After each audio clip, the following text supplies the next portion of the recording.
Hello दोस्तों, कैसे हो आप सभी लोग। आशा करते हैं कि आप सभी लोग ठीक ठाक होंगे। और इस वीडियो में हम लोग बात करेंगे ओम्स लॉ के बारे में। ओम्स लॉ के बारे में हम लोग सीखेंगे कि ये क्या होती है और कब इसका इस्तेमाल किया जाता है। तो चलिए वीडियो में आगे बढ़ते हैं, लेकिन उससे पहले अगर चैनल पर नए हैं तो कृपया करके सब्सक्राइब कर लीजिए। खैर आगे बढ़ते हैं हम लोग। आज हम लोग पढ़ेंगे ओम्स लॉ के बारे में। देखिए, ओम एक साइंटिस्ट थे जिन्होंने इलेक्ट्रिसिटी में, रेजिस्टेंस में, है ना, अपना कुछ रिलेशन बना के दिया था। एक लॉ था, लॉ होता है जिसे हम लोग ओम्स लॉ कहते हैं। देखते हैं कि वास्तविकता में क्या होता है। पहले तो इसको हम समझते हैं कि वास्तविकता में इसका मीनिंग क्या है। जैसे कि देखिए, ये कंडक्टर है। आप सभी को पता होगा कंडक्टर का मतलब होता है वैसा कोई मटेरियल जिसे करंट पास होता है, उसे हम लोग कंडक्टर कहते हैं। तो एक कंडक्टर है ये, ठीक ना। इसको हमने बैटरी से जोड़ा।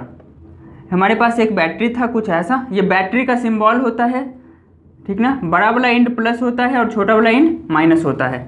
तो हमने एक वायर की सहायता से इसमें कनेक्ट कर दिया, दूसरा एंड इसका यहाँ पे कनेक्ट कर दिया।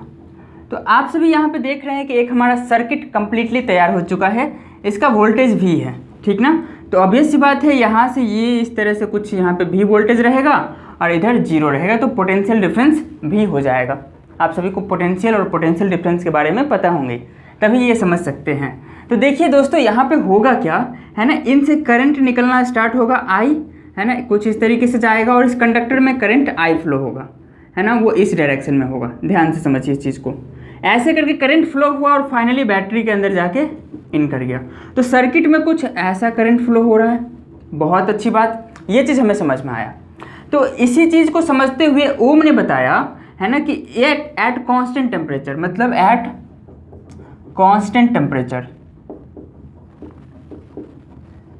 जब हम टेम्परेचर को बढ़ाते घटाते नहीं है, कांस्टेंट रखते हैं, तो उस समय बताया कि जो भी इससे करंट फ्लो होगा दैट इज आई, है ना, वो डायरेक्टली प्रोपोर्शनल होगा। मतलब उसके छोरों के पोटेंशियल डिफरेंस के, मतलब इससे जो भी करंट फ्लो हुआ ना वो डायरेक्टली प्रोपोर्शनल होगा इसके दोनों एंड के पोटेंशियल डिफरेंस के।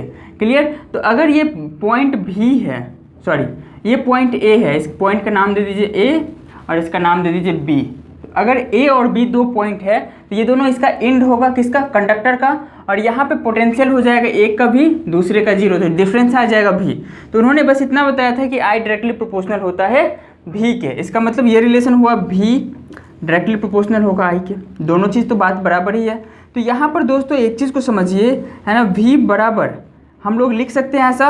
अब यहाँ पर डायरेक्टली प्रोपोर्शनैलिटी का साइन अगर हटाते हैं तो इक्वल टू का साइन लाते हैं और एक कांस्टेंट हमने यहाँ पे ऐड करना है और उस कांस्टेंट का नाम होता है आर इनटू आई। तो ये होता है कुछ ऐसा डेरिवेशन। क्लियर। इसको हम ऐसे भी लिख सकते हैं, भी बराबर आई इंटू आर। क्लियर। दोनों में कोई अंतर नहीं है, बस यहाँ पे आर आई लिखा गया, यहाँ पे आई आर लिखा गया है ना। आप सभी को ये बातें समझ में आती होंगी। यहाँ पर इक्वल टू के यहाँ पर डायरेक्टली प्रोपोर्शनैलिटी का साइन हटा के इक्वल टू लाया तो एक कांस्टेंट भी लाए हैं। इस चीज़ को समझिए, ये होता क्या है वास्तविकता में। तो इसका नाम होता है वेयर, है ना, R is a constant, R is a constant, है ना, जो कि आर कांस्टेंट है और उसे कहा जाता है known as resistance of the conductor, है ना, जिसे हम लोग रेजिस्टेंस कहते हैं। काफ़ी आसान है, मतलब यहाँ पे आर जो कांस्टेंट आया है वो रेजिस्टेंस है। तो आई होप आप सभी को ये बातें क्लियर हो गई होगी कि मतलब अगर फॉर एग्जांपल अगर हम इसको कंसीडर करें कंडक्टर, तो उन्होंने कहा था, ओम ने कहा था कि भैया इनसे जो भी आप करंट फ्लो करवाओगे ना वो इसके दोनों छोरों के बीच का, जो छोर का मतलब होता है एंड, छोरा नहीं, छोर, तो एंड हुआ इसका मतलब। क्लियर। तो इस दोनों के बीच में जो भी पोटेंशियल डिफरेंस है उसके डायरेक्टली प्रोपोर्शनल होगा, मतलब v directly proportional to I. Clear. बस ओम ने बस इतना बताया था कि बस टेम्परेचर कांस्टेंट रहना चाहिए, जो करंट फ्लो हुआ डायरेक्टली प्रोपोर्शनल होगा यहाँ और यहाँ के पोटेंशियल डिफरेंस के। क्लियर। तो ये है ओम्स लॉ। इसको स्टेटमेंट फॉर्म में हम लोग भी लिख सकते हैं, at constant temperature the current flowing through the conductor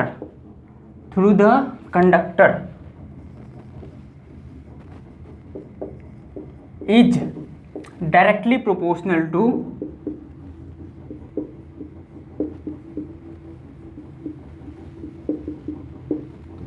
is directly proportional to the potential difference across its end, है ना। देखिए काफी सिंपल है। The at constant temperature the current flowing through the conductor is directly proportional to the potential difference across ends. मतलब ये हुआ, वही तो बात है, मतलब ये हुआ कि कंडक्टर के दोनों छोर का जो भी पोटेंशियल डिफरेंस होगा इस करंट के डायरेक्टली प्रोपोर्शनल होगा।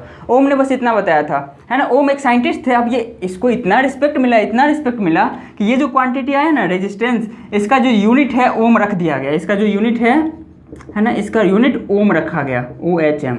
क्लियर। और ओम का सिंबल होता है, ध्यान से समझिएगा, ओम, है ना। ओम को हम लोग सिंबल ऐसे करके डिनोट करते हैं। क्लियर। ये ओम है, रेजिस्टेंस का ऐसा यूनिट है। रेजिस्टेंस को हम लोग R से डिनोट करते हैं। बताते हैं अभी रेजिस्टेंस क्या होता है। क्लियर। तो फाइनली इतना चीज़ आई होप आप लोगों को समझ में आए होंगे। कृपया करके इसे नोट कीजिए या स्क्रीनशॉट लीजिए, हम थोड़ा साइड हो जाते हैं। हो गया? आई होप आप सभी को ये हो गया होगा। हम लोग इसे मिटाते हैं और हम रेजिस्टेंस के बारे में सीखते हैं, ठीक ना। चलिए,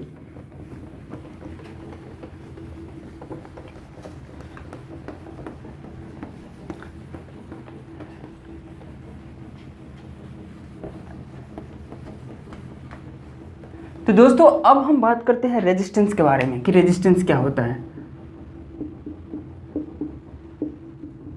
ध्यान से समझिएगा, रेजिस्टेंस का मतलब होता है विरोध, अवरोध, विरोध, अवरोध या प्रतिरोध, एक ही बात है। क्लियर। तो रेजिस्टेंस का मतलब किसी चीज़ में रुकावट पैदा होना, वो विरोध या अवरोध या प्रतिरोध कहलाता है।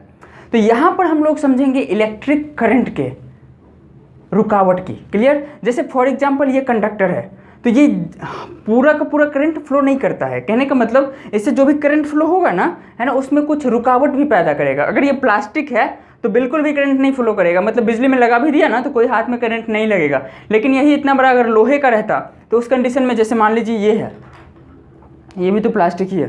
क्लियर। अगर ये लोहे का रहता, यहाँ पे कैंची दिख रहा है हमको, ठीक ना। अगर ये पार्ट जो है वो आयरन मतलब स्टील है, ठीक ना, ये इलेक्ट्रिसिटी का कंडक्टर है। मतलब ये हुआ कि इससे इलेक्ट्रिसिटी कंडक्ट होगी, बट ये एरिया प्लास्टिक से बना हुआ है तो यहाँ से इलेक्ट्रिसिटी कंडक्ट नहीं होगी। बात समझ में आ गया।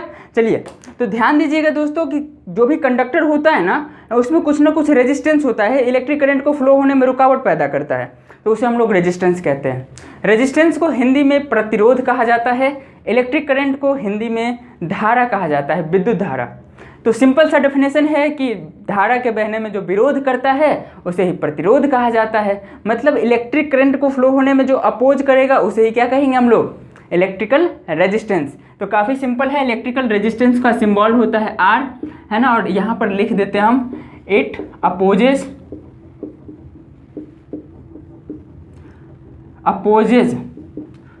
The flow of electric current,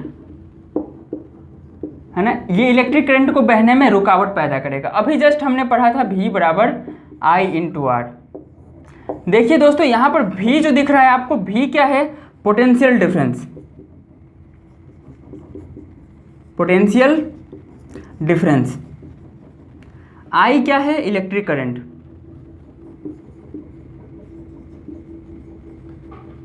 R क्या है, रेजिस्टेंस, ठीक ना। तो ये तीनों चीज़ों में रिलेशन जो होता है, इलेक्ट्रिक करंट, रेजिस्टेंस और पोटेंशियल डिफरेंस में जो रिलेशन होता है, वो रिलेशन ओम्स लॉ से आता है। और वो रिलेशन काफ़ी सिंपल है, एग्जाम में पूछा जाता है, V बराबर IR, ठीक ना। तो आई होप ये आप लोगों को समझ में आया होगा। साथ साथ में रेजिस्टेंस की कहानी भी समझ में आई होंगी। रेजिस्टेंस का सिंबल R होता है तथा इसका यूनिट क्या होता है, ओम होता है, OHM। और ओम का सिंबल ये होता है, ठीक ना। पोटेंशियल डिफरेंस का ऐसा यूनिट जो होता है, याद रखिएगा, वोल्ट होता है। क्लियर। इलेक्ट्रिकल करंट का जो ऐसा यूनिट होता है वो याद रखिएगा, इसका यूनिट होगा एम्पियर, ठीक ना। आगे बढ़ते हम लोग, रेजिस्टेंस का अभी हमने सीखा है, ओम होता है। चलिए, आई होप आप लोगों को ये सब चीज़ें क्लियर हुई होंगी। अब हम बात करते हैं इसके एक दो एप्लीकेशन की, इसके एक दो क्वेश्चन की, कि यहाँ पर क्वेश्चन बनाते वक्त में हम लोग किस तरह से इस्तेमाल करेंगे इन सब चीज़ों का। मान लीजिए कि एक यहाँ पे क्वेश्चन है कि कोई कंडक्टर है, ये क्लियर, एक सर्किट से जोड़ा हुआ है, ऐसे सर्किट में बैटरी लगा हुआ है कुछ ऐसा, ये प्लस इंट ये माइनस इंट, कह दिया है कि ये 10 वोल्ट का बैटरी है और इनसे जो करंट बह रहा है ना, इनसे जो करंट बह रहा है वो 5 एम्पियर है।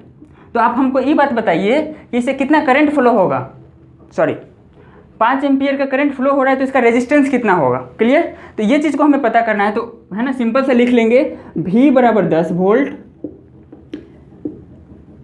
I बराबर 5 एम्पियर। देखिए क्वेश्चन ई हमसे पूछा था कि अगर ये कंडक्टर है हमको दिख रहा है और इसको सर्किट में जैसे ही लगाएंगे तो ई कंडक्टर का हमको रेजिस्टेंस बताइए कि रेजिस्टेंस कितना होगा यदि इसके दोनों ओर पोटेंशियल डिफरेंस हम 10 वोल्ट का अप्लाई करें, मतलब 10 वोल्ट के बैटरी से जोड़े और जो एमीटर है इसमें लगा होगा वो करंट हमको बताएगा 5 एम्पियर का।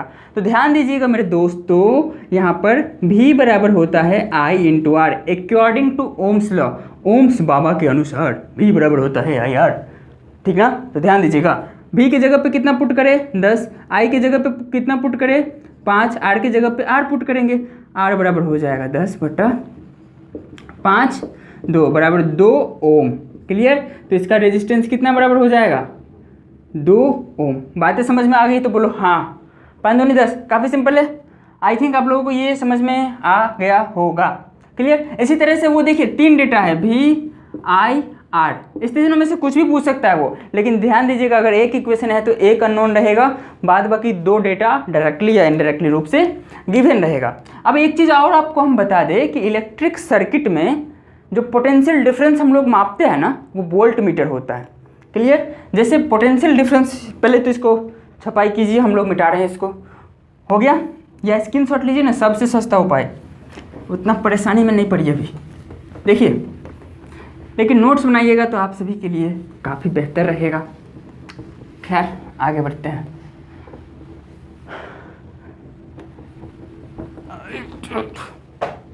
चलिए मान लेते हैं एक सर्किट है, हाँ रेजिस्टेंस का सिंबल जो होता है ना वो ऐसा होता है,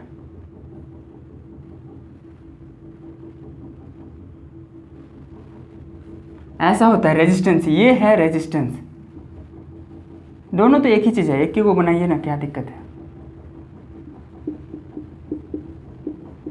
ठीक ना। तो ये रेजिस्टेंस है, ऐसे डिनोट किया जाता है। अगर इसको हम एक सर्किट में कंप्लीट कर दें ऐसे, क्लियर, और यहाँ पर हम आपको R का वैल्यू दे दें, इधर से V का वैल्यू दे दें और इधर से I हम पूछ दें कि कितना होगा, तो आसानी से आप लोग खटाक से बता दीजिएगा V बराबर IR लगाइए, है ना। V बराबर होता है I इंटू आर, तो I बराबर हो जाएगा V बाई आर, खटाक से इसका वैल्यू पुट कीजिए, कट कुट के आंसर निकाल दीजिएगा। काफ़ी सिंपल है। एक तरीका बताते हैं, एक ट्रायंगल इस तरीके से बनाइएगा आप लोग, यहाँ पर ये लिखिएगा, यहाँ पर ये लिखिएगा VIR। इसका मतलब समझिए, जब भी आपसे V पूछेगा तो IR, क्लियर, IR सिंपल से मल्टीप्लाई, I पूछेगा तो V बाई आर, I पूछेगा तो V बाई आर, कोई R पूछ देता है तो V बाई I, आसान है ना। V बराबर I इंटू आर, I बराबर V बाई आर और R बराबर V बाई I। चलिए ये समझ में आ गया है तो हम लोग आगे बढ़ते हैं। आगे बात ये कर रहे थे कि अगर इसमें करंट हमको मापना हो तो यहाँ पर एक अमीटर लगाएंगे। अमीटर हमेशा सीरीज में लगाया जाता है, कैसे लगाते हैं हम लोग आगे पढ़ेंगे, लेकिन ये अमीटर है ना, इट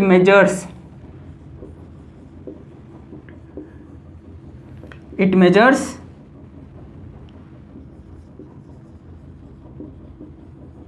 करंट, सर्किट में कितना करंट फ्लो हो रहा है तो हमको ये बताता है। लेकिन हम पूछेंगे कि अगर इसके दोनों ओर कितना पोटेंशियल डिफरेंस है तो हमको वोल्ट मीटर कुछ इस तरीके से लगाना पड़ेगा, है ना। ये है V, ये है वोल्ट मीटर। तो ध्यान रखिएगा, वोल्ट मीटर किसको मापेगा, पोटेंशियल डिफरेंस को, पोटेंशियल डिफरेंस को। एमीटर किसको मापेगा, मतलब मेजर करेगा इलेक्ट्रिक करंट को। आई होप आप लोगों को ये चीज़ समझ में आया होगा, है ना। इस वीडियो को हम लोग करते हैं यहीं पे समाप्त। आप सभी लोग पढ़ाई करते रहे, हम आपसे मिलेंगे इसके जस्ट नेक्स्ट वीडियो में। अगर चैनल पे नए हैं तो सब्सक्राइब कर लीजिए। वीडियो अगर वाकई में अच्छा लगा हो तो लाइक करके थोड़ा शेयर कर दीजिएगा अपने दोस्तों के साथ। फाइनली लेते हैं आपसे विदा। जय हिंद, वंदे मातरम। Bye bye.